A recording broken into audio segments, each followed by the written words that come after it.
programa a seguir pode conter descrições de extrema violência e não é recomendado para pessoas sensíveis.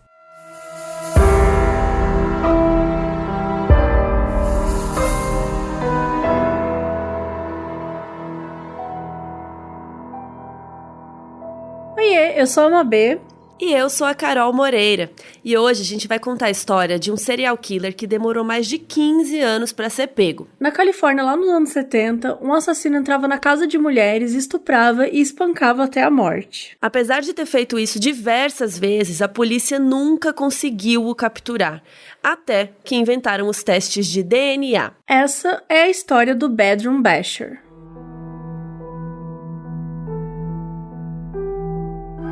Em 1978, em Anaheim, na Califórnia, aconteceu o primeiro de vários crimes de um assassino que ficaria conhecido como Bedroom Basher, que em português seria como o espancador no quarto, ou de quarto, que é meio estranho traduzir isso porque ele não espancava o quarto, né? Ele espancava as pessoas. E basher é um pouco mais do que espancar só, é bater, né? É uma violência bem grave, assim. Inclusive, a Mabê conversou sobre isso com uma professora de inglês lá no Cambly. Mas calma, bora explicar o que é o Cambly. No Cambly, você faz aula com professores nativos em inglês na hora que você quiser, e tem para todos os níveis. Então é um site que você entra lá e você pode fazer aula com esses professores. Então, Dantas, coloca aí a Mabê conversando com a Nicole, a professora do Cambly, sobre o Bedroom Basher. And his name is actually, not his name, but he's known by Bedroom Basher. Okay. And we're struggling to translate this name because to bash is like beat someone. Yes. Yeah, punch someone, I don't know. Yeah. Something like that. But it's more than that. It's not only bash someone. Yeah. I mean, Bedroom Basher sounds gruesome enough. To bash something is to completely kind of destroy it. You know what I mean? So honestly, I can't think of another word that will compare to that. To punch means like to hit, but if you bash something in, it means kind of like, to me, it means like you're hitting it until you can't destroy it anymore. Oh, you know what I mean? I see. Yeah. So it's really heavy. It is heavy, yes. Because when you said that name the first time, I'm like, oh, wow, that sounds pretty gruesome. So, yeah. Sorry. It's okay. It's okay. You conveyed the message very well with that name. A gente, a Nicole foi muito fofa. Eu adorei falar com ela. Nossa, mas ela foi super fofa mesmo, ainda mais com um assunto tão tenso. Mas, vamos falar de coisa boa, vamos falar de Black Friday do Cambly. Sim, a Black Friday do Cambly já começou e tá com a maior promoção do ano, com os planos anuais Cambly e Cambly Kids por 50% de desconto no site, então aproveita. Aliás, se soletra assim, CAMBLY. E a promo só vai até o dia 27 de novembro, então assim, já anota aí, Modus 50, MODUS e 50 de númerozinho, Modus 50. E como sempre, o link vai estar na descrição do episódio e nas nossas redes sociais.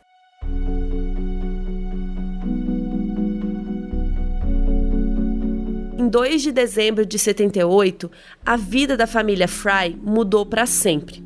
Naquela manhã, a Gladys Fry acordou do nada. Ela era mãe de 9 filhos, então aquela coisa de mãe, né? Ela sentiu que tinha alguma coisa estranha e levantou para ver qual dos filhos que estava causando agora, né, de manhã. E de repente, alguns dos filhos dela ouviram a mãe gritando, meio chorosa, assim, gritando, e eles saíram correndo dos quartos. E todo mundo ficou desesperado, tentando entender, né, conversar com ela. O que foi, mãe? O que tá acontecendo? Por que você tá gritando? Ela tava quase caindo no chão, desmaiando, assim. E nesse momento, os filhos viram a polícia ali na porta da casa. A Sandra, uma das filhas dela, que tinha 17 anos, tinha se mudado 3 dias antes para um apartamento sozinha. E ela tinha recém se formado da escola e estava começando a trabalhar numa loja. A polícia tinha acabado de informar a mãe que a Sandra tinha sido estuprada e estava morta. A Sandra foi atacada e espancada dentro do seu próprio apartamento, com um objeto contundente. E quando a polícia fala isso, que é um objeto contundente, porque muitas vezes eles não conseguem ou não sabem identificar ainda. Então pode ser um cano, um pedaço de pau, um martelo, alguma coisa do tipo. No dia 1º de abril do ano seguinte, em 79, esse assassino reapareceu em Costa Mesa. A Kimberly Rawlings, de 21 anos, tinha se mudado para um apartamento novo fazia uns 2 meses. Ela trabalhava num laboratório de medicina na parte de envios, até que ela foi encontrada estuprada e morta em sua própria cama. Ela tinha levado várias pancadas na cabeça, de novo com um objeto contundente. Também em Costa Mesa, 5 meses depois, no dia 14 de setembro, teve um outro assassinato. A Marilyn Calton, de 31 anos, ela estava em casa com seu filho de 9. Ela foi estuprada e levou várias pancadas na cabeça, e o filho conseguiu ver o homem que entrou no apartamento e depois saiu correndo. E ele disse que o cara não fez nada com ele, só andou calmamente e tirou ele da frente, assim, como, pra não atrapalhar e tal. E a Marilyn, ela tinha sobrevivido ao ataque, só que acabou morrendo no dia seguinte no hospital. 1 mês depois do assassinato, a polícia já estava começando a ficar desesperada para capturar esse serial killer, porque eles perceberam que era o mesmo modus operandi, ele agia sempre da mesma forma, e a mídia já estava começando a chamá-lo de Bedroom Basher. Por isso, a polícia resolveu hipnotizar o filho da Marilyn para tentar descobrir qualquer coisa a mais. Mas, infelizmente, isso não deu em nada. O que a polícia conseguiu reunir é que ela era viúva e que morava num apartamento térreo. E no dia do crime, ela não tinha trancado as portas ou janelas do apartamento. E a polícia então estava doida, Eles distribuíram mais de 25 mil panfletos com um retrato falado desse possível suspeito. Eles criaram patrulhas a noite inteira. Os policiais estavam trabalhando mais de 15 horas por dia para tentar encontrar qualquer coisa, qualquer pista. Aí no dia 30 de setembro, umas 2 semanas depois do assassinato da Marilyn, aconteceu outro crime em Tustin. Diane Daiello era uma enfermeira de 20 anos, estava grávida de 9 meses e estava sozinha na casa dela. Ela tinha dormido 1h30 da manhã e o seu marido, Kevin, de 22 anos, saiu para comer hambúrguer do outro lado da rua. Mas o lugar estava meio lotado, então ele pegou o carro e acabou indo para outro restaurante. Enquanto isso, a Diane foi surpreendida e atacada. O criminoso bateu nela com um quadro e depois a estuprou. O Kevin chegou em casa 40 minutos depois de ter saído, e ele encontrou uma cena horrível. A Diane numa poça de sangue com o crânio amassado e mal respirando. Ela sobreviveu, mas ficou em coma há algum tempo. Infelizmente, a filha, que estava no útero dela, sufocou e não sobreviveu. O nome da bebê seria Chantel, assim como uma amiga de infância da Diane. E a polícia contou pro Kevin desse serial killer, que era o tal do Bedroom Basher. Quando ela acordou do coma, ela não lembrava nem que ela estava grávida. Ela ficou 1 mês em coma e tal, e ela ficou com amnésia, ela não sabia direito nada do que aconteceu. Ela também ficou sem conseguir falar. Então, ela descobriu que ela perdeu o bebê porque ela apontou para uma foto de um bebê e depois apontou para a própria barriga dela. E aí a mãe dela, a mãe da Diane, contou para ela, você estava grávida, você perdeu o bebê e tal, porque ela estava super confusa. Algum tempo depois, ela apontou para a aliança dela e depois apontou para a cabeça dela mesma. E aí, a mãe da Diane achou que ela estava dizendo que o Kevin que tinha feito aquilo com ela, o marido. E com base nisso, a polícia prendeu o Kevin. 5 dias depois, soltaram ele, e os policiais até pediram desculpas, porque, não, nada a ver e tal. Mas, por causa disso, dessa confusão com o Kevin ser preso e tal, a polícia começou a achar que talvez esse não fosse um crime do Bedroom Basher, que talvez fosse outro criminoso. Só que 4 meses depois, o Kevin foi preso novamente, agora porque a Diane tinha dado um depoimento falando que tinha sido ele. E tinha, várias coisas que mostravam que o Kevin era inocente. Os vizinhos tinham visto ele saindo de carro. Um funcionário do restaurante do fast food lembrava do Kevin ter ido lá. Quando a polícia chegou na casa, o sangue do travesseiro da Diane ainda estava vermelho vivo, o que significava que o crime tinha acabado de acontecer. E o hambúrguer do Kevin estava quentinho ainda.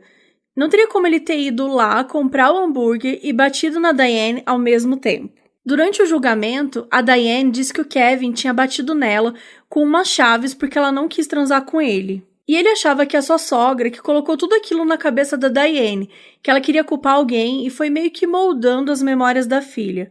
Hoje em dia, a gente sabe que existem diversos estudos que provam que às vezes a gente cria algumas memórias ou muda algumas coisas na nossa cabeça. Por isso que é importante ter provas concretas além dos depoimentos das testemunhas. E apesar de tudo isso ser super estranho, não bater com tudo, o Kevin saía com várias mulheres, ele bebia bastante, ele usava drogas, usaram isso contra ele, e ele também já tinha batido na Diane algumas vezes.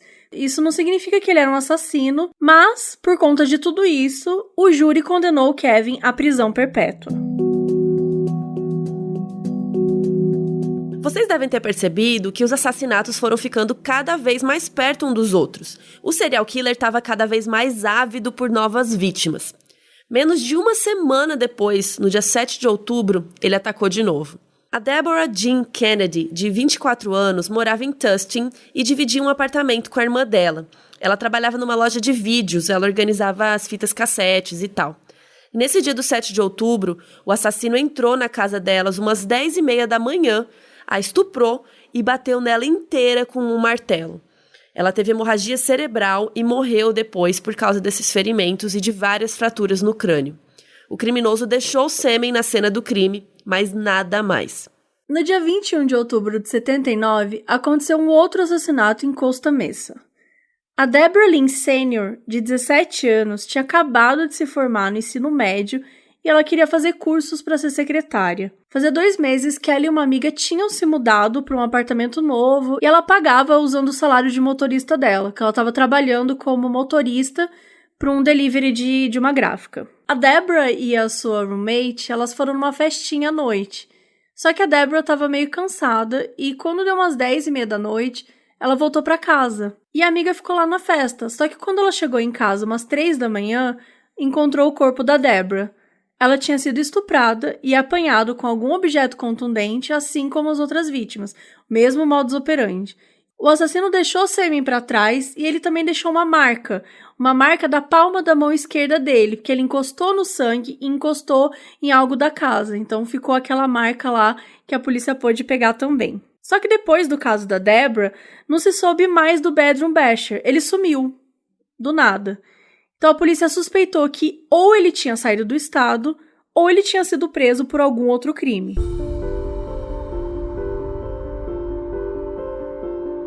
Se você tá gostando desse episódio, você também pode entrar lá no nosso catarse.me/modusoperandi e se você puder nos ajudar com alguma quantia financeiramente aí, seria muito bom pra gente poder continuar esse projeto.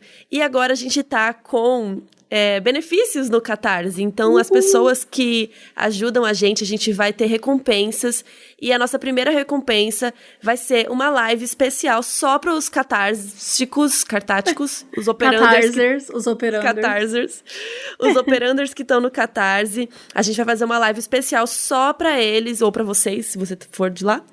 E vai ser no dia 27, às 8 da noite, só para quem é do Catarse. A gente vai conversar, trocar ideia, talvez brincar, não sei, o que vocês quiserem fazer, a gente vai estar lá disponível para conversar com vocês. Então entra lá, catarse.me/modusoperandi, se você puder ajudar. Lembrando que tem várias formas que vocês podem pagar, né? Tem vários valores que começam de R$5 até R$100, mas se quiser pagar mais, pode também, a gente tá deixando. Estamos aceitando, mas assim, tem algumas pessoas que estão falando, eu não gosto muito da assinatura, que eu não consigo ajudar todo mês. A gente vai encontrar outras formas que vocês possam ajudar, né, Carol? A gente tá estamos estudando, mas por enquanto a nossa opção, assim, de financiamento é o Catarse de assinatura, que pra gente é importante ter uma renda fixa pra gente poder garantir a equipe, né? A equipe Modus. Então, assim, tamo junto e em breve, né? Quem sabe, outras formas também.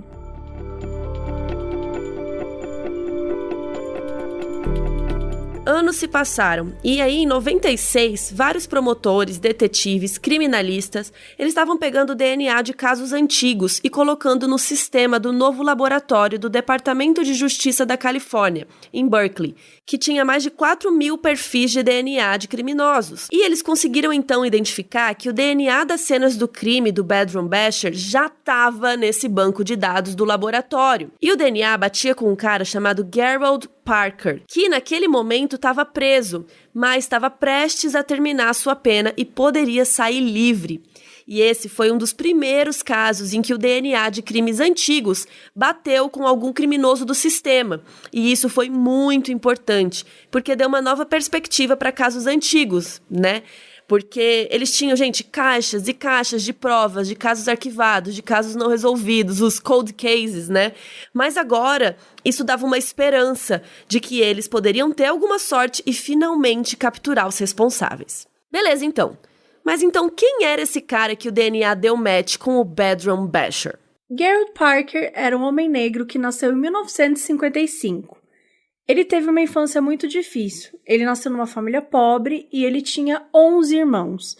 E a mãe dele morreu quando Garrett tinha somente 8 anos, em 1963. E depois disso, ele foi enviado para morar com uma avó lá no Arizona, em um bairro segregado. E depois, quando eles se mudaram para um bairro de comunidade negra, ele frequentava uma escola que era majoritariamente branca. Ele disse que nunca se encaixou e ele sofria muito bullying. Quando ele tinha só 9 anos, ele já estava cheirando cola. Nessa época, o Garrett se mudou com a família para San Diego, na Califórnia, e ele começou a experimentar outras drogas, como a mescalina e a LSD, que são 2 drogas alucinógenas. As notas na escola dele iam piorando cada vez mais. Daí, em 1970, com 15 anos, ele furtou a escola, e ele foi pego e acabou sendo expulso. Só que por conta da idade dele, das leis da época, acabou não dando em nada, assim. Né, ele foi expulso e tal, mas não aconteceu nada do quesito leis. Daí ele entrou no internato só de meninos em Chino, que chamava Boys Republic, que era para adolescentes problemáticos.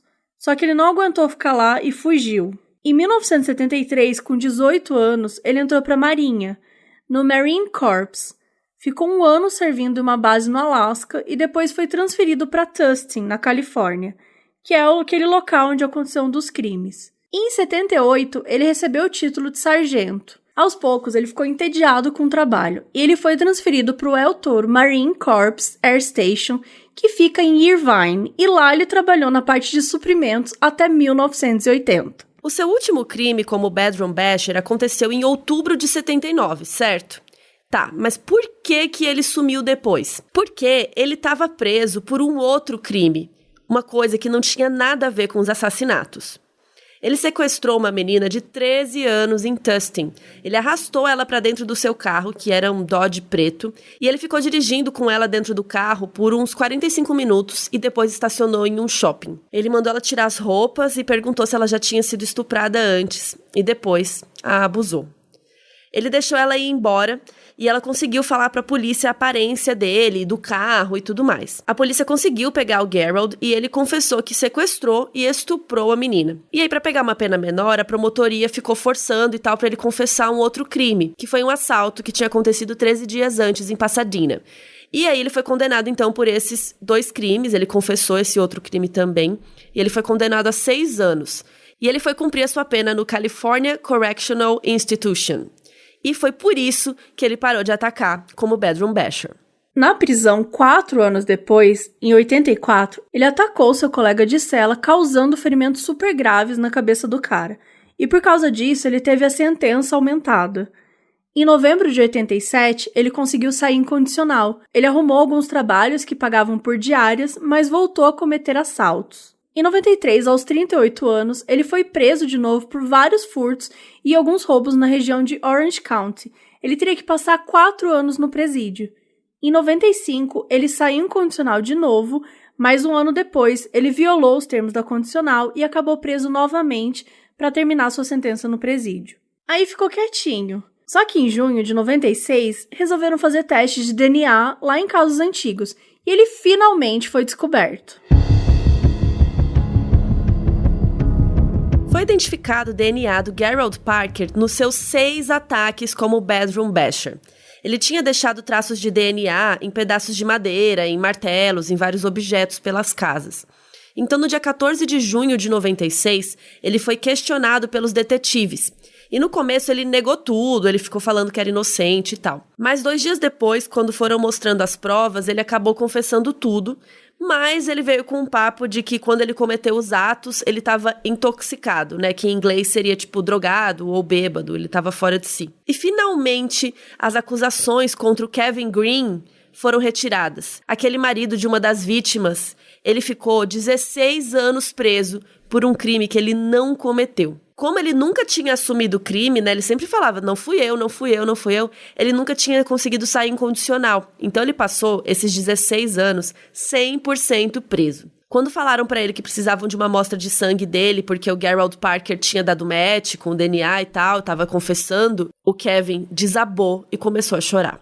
Daí o Kevin, então, saiu do presídio com 41 anos. E um investigador da promotoria levou o Kevin para um hotel para passar a noite. Quando eles foram entrar no quarto, o Kevin parou na frente da porta e ficou olhando. E ele disse pro investigador, então, lá no presídio, a minha cela era 201A. E o investigador olhou para a porta do quarto e tava o número 201. Então ele falou, vamos arrumar outro quarto para você, mas o Kevin falou que não precisava. Mas assim, né, imagina o trauma que esse cara já não tava. Depois desse caso, muitos outros testes de DNA foram feitos e muita gente inocente saiu da prisão. E outras pessoas foram descobertas, né, como é o caso do Golden State Killer, que se você não sabe do que a gente tá falando, tem um episódio lá para vocês ouvirem e descobrirem como é que foi todo esse rolê do DNA que descobriu o cara, assim, décadas depois que ele já tinha cometido os crimes. O julgamento do Gerald Parker aconteceu em 98 e o Kevin foi lá assistir tudo.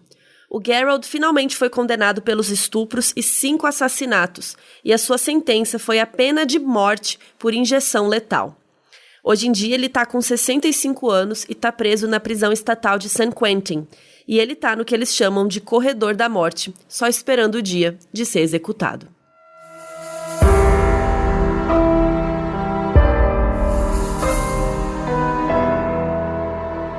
Esse episódio foi escrito por Carol Moreira e apresentado por Carol e Mabê Bonafé.